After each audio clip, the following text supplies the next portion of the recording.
everyone, welcome to our podcast and our first episode with our very special guest, Marco Rizzi. Hi Marco, how are you doing today? Fine, thank you. Marco, can you tell us more about yourself, your journey in architecture, and what inspired you to become an architect? Oh, what inspired me? I don't know, but I liked it since I was young. I studied architecture, I think like 35 years ago. I'm doing this job 30 years. I've done it through several places in Europe first and then in the Middle East. It's a passion for me. It's something that I like. It's something that I would do as a hobby even if it wasn't my job. So most likely I'm a happy man. That's good. You also designed Marlin too. It's a beautiful masterpiece. What inspired you to do this? It sort of reminds me of the sea, the ocean, the waves. Does it have any correspondence with the inspiration that you have for Marlin 2? Yes, it has. I mean, it was a continuation of the concept of Marlin 1 that I designed last year, which was on the sea and has this preeminent podium as a main idea of the waves in front of the sea. So it has to remind.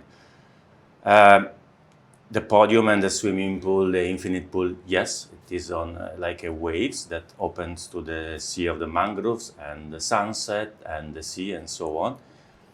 But this time, I think my main inspiration was driven by the size, the shape of the plot, which is strange, but it's interesting. It's always a good challenge, the plot in architecture.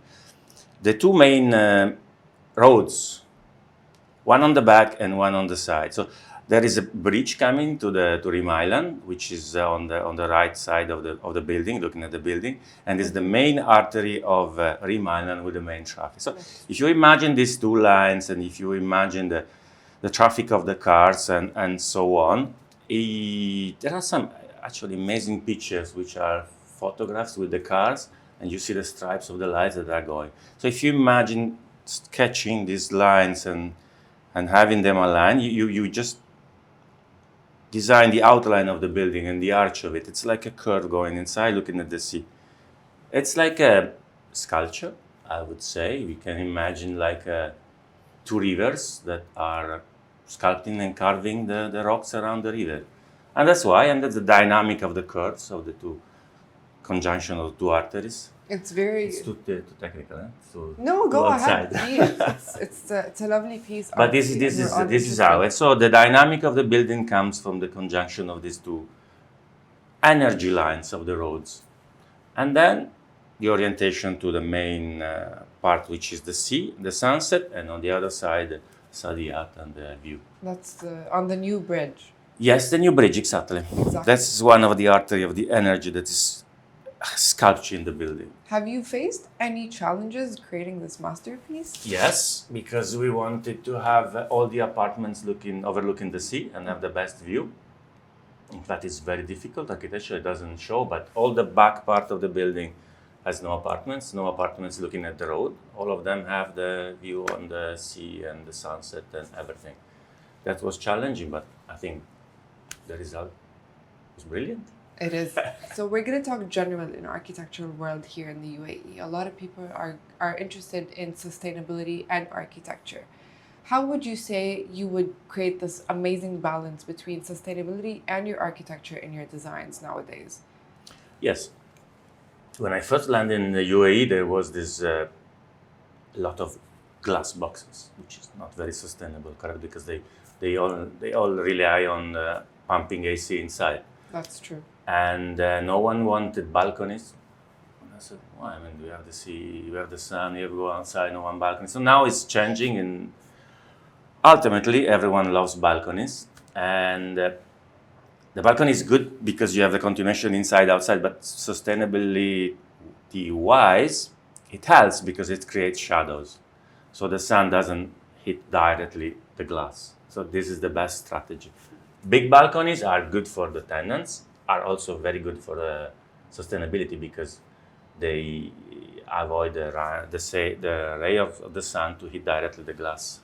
So you would say a more open apartment, more sunlight in the apartment would create a more sustainable feel in nowadays architecture? No, it is that the extension of the balconies creates the shadows, correct? Especially in the summer when the sun is vertical, Yes. so it will not get hit. The glass get hit by the sun, by the heat, and still you have this amazing view. That's good. That's a design way of approaching sustainability. It's one of the strategies. Yes. Have you ever tried to incorporate any of those strategies in your designs before? Not just Marlin too. Yes, of course. I'm coming from Europe, so a building that is energy independent is the best of the best. Here wasn't a problem before. Recently, the government has introduced all these Estidama and Lipper, that they are going to a sustainable way of doing architecture, which I embrace. I mean, in the beginning, it was strange for me not having this sensibility, but as the UAE is rapidly changing, is also catching up with these issues. Speaking of rapidly changing, nowadays AI and smart technology is rapidly evolving in the architectural world. Would you say you're more into the old school manners of creating architecture or with smart technology and AI? Well, I recently read an article which is interesting because it puts my generation as the bridge one, because we started with the pencil and we end up with AI. So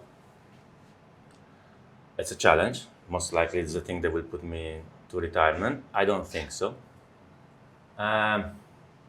I see it as a tool. It's like before we had pencil, then we have rapidograph, then we have software, then we have the mouse. I see it like a tool. We are using big technology since many years, and it's like instead of doing things with my mouse or my pencil, you just speak out your instruction, and this machine will do. We should not rely on them. It's actually the young architects, I see too many creating these flying objects that will not stand. It's a beginning, and every time people is very enthusiastic, but has to be taken with precautions. Do you still sketch? Yeah, of course. Have you sketched Marlin too, for instance? Yes, it's always in parallel. I have the mouse and I have the paper, and I still sketch. Yes. That's lovely.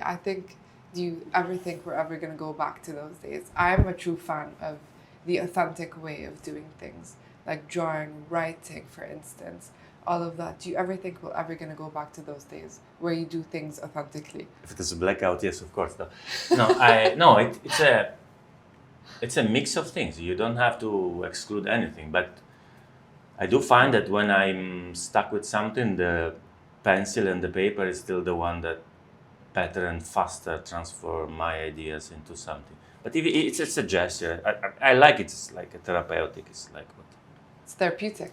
Yes. I found it. I need it. So it's in parallel. It's a nice way to get in touch with your authentic self. I agree. Going back to Marlin 2, if you could describe Marlin 2 in 3 words, what would you say? I would say dynamic. I would say CEO-oriented and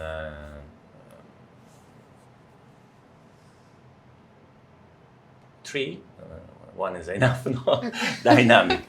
No, I think it's very nice. I love it. But I don't have words to describe it. I'm not good with 3 words. I think dynamic is the one. Very dynamic. It is very dynamic. Working in the real estate myself, I've seen your project, and for me, it reminds me of airy spaces, fluidity, movement. Yes, I don't know exactly. if that's what you were going for, but it reminds me of that a lot. Yes, I mean, my architecture, the way I like to design is something which is not static. I like when you walk around and walking around the building, it changes its face, it's transformed in something else. It's not like a cube that no matter what you do, it's flat and so on. Yeah, exactly. This is what I wanted to achieve, and I think it's well achieved. And this is what I think will be the architecture of the future, and the present. I mean, we always have to design something that it could be, and it has to be good, or let's say acceptable, even in 15 years, in 20 years, because it's not the clothes. It has to stay That's the true. year. So you have to design something that I designed something that looks at the future, and so nowadays it has to be futuristic no matter what. It cannot be a cube. It cannot be something in the past. It's I don't know. I see that it will not withstand the challenge of the time. So speaking of the future, very interesting enough, what excites you the most about the future of architecture? What's your vision? What do you think the future architectural pieces would look like in the future? I don't know, and this is the nice part of it, because as every design, you should start from scratch, because you don't have to give anything for granted or copy paste from the past and so on. So is the future, and so is architecture. So I think this is a nice part. It's something new, and it will be something new. It's not boring, and it's a new challenge, and new from scratch. I mean, that's it. I don't know. It will happen in a way or another, but I can't say what it will be. But I'm really excited to have this new white paper. That's interesting. And what would you finally say to future architects that want to get into this world that you are so experienced in? They don't have this luxury of experiencing sketching like you did. Now it's all about AI and in the futuristic softwares. What would your advice be for them, truly, as an architect? The main driver of architecture is passion, no matter the tool, no matter the pencil you will use. My suggestion would be to study the principle of engineering as well, because whatever we design has to stand, has to be buildable, has to be possible. And the beauty of our work, which is comparable to art but is not art, is an application of art.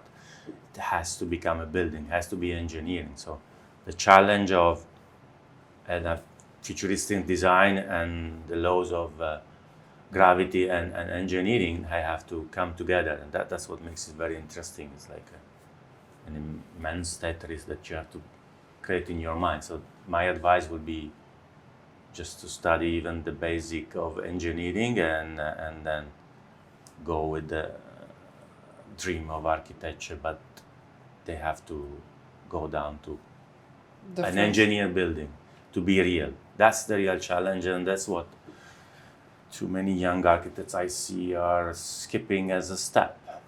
Nice images like AI, but then I don't know, would it be buildable or not? What was your challenges when you were a young architect that you would regret now, 35 years later, I'd say? Oh, not moving before in a country like this one, and because in Europe we are controlled by too many regulations, too much history, and so on. So you don't dare to design something more advanced, because we always have to look at our past, and there's an immense weight of critique that you can get just by living there and being raised up there, because everything has been done and designed and built. And you don't dare as you dare here. So yes, I regret not moving away sooner. How long ago did you move here? It's 11 years. 11 years. So it's a good change. Yeah. Interesting. Yeah, Dubai is pretty... Dubai and Abu Dhabi, they're pretty futuristic compared to Europe. Yes. Well, I'm glad, Marco. Thank you for joining us today. It was very insightful speaking to you. And yeah.